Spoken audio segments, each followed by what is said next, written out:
What do a baseball team, Popeye the Sailor, and a swingers hotel have in common? Well, welcome to WatchMojo.com, and today we're taking a look back at our top 10 favorite pieces of trivia about Nintendo. Number 10, 100 years of gaming. Kicking off our list is the oldest piece of Nintendo trivia there is. It's a pretty easy guess to say that Nintendo is the oldest video game company, but can you guess how old? Try over 100 years. Nintendo was actually founded in 1889, and although they tried their hand at a large variety of businesses, they originally produced playing cards. It's always been about games. Number 9, Wii Like Sports Too. Speaking of Nintendo's vast portfolio, you may be surprised to learn that Nintendo is the primary owner of the Seattle Mariners, who play near their headquarters in Washington. Who says video games and sports don't mix? Number 8, Lurid Details.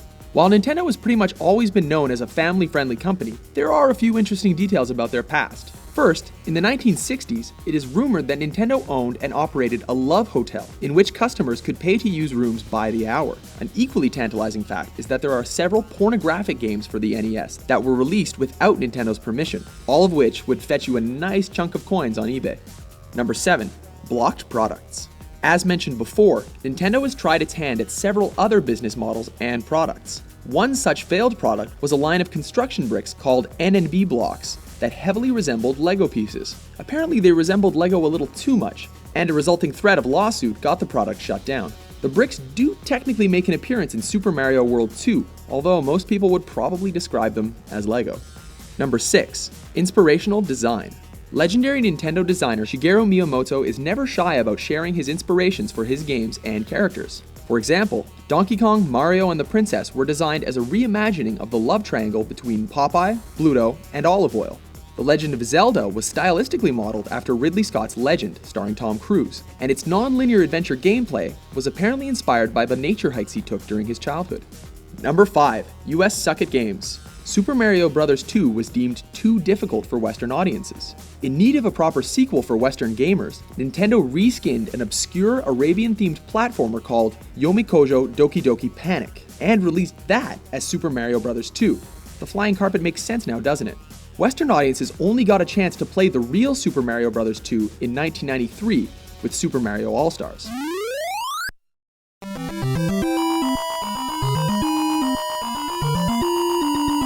Number 4, Wiierd name.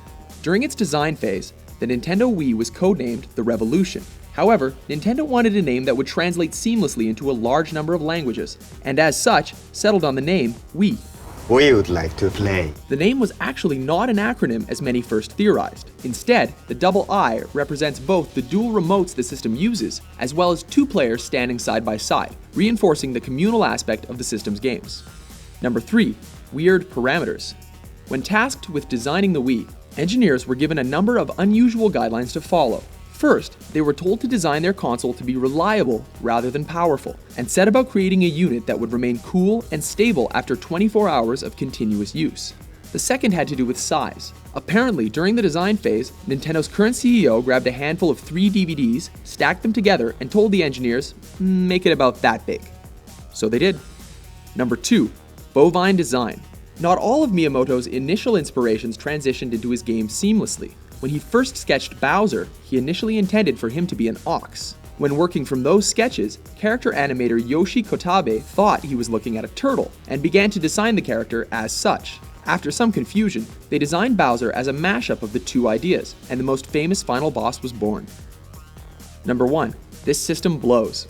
Anyone who ever had an original NES will remember that the most common solution for fixing a game that wasn't working was to blow on the cartridge. The idea was that doing this would remove dust. While there is nothing that suggests that this is the case, it is likely that blowing breath into the cartridge provided minute amount of moisture to the 72-pin connectors, allowing for better conduction between the cartridge and the system.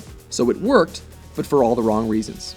What's your favorite piece of trivia about the gaming Goliath? For more cool trivia lists, including our Mario Brothers trivia, be sure to subscribe to WatchMojo.com.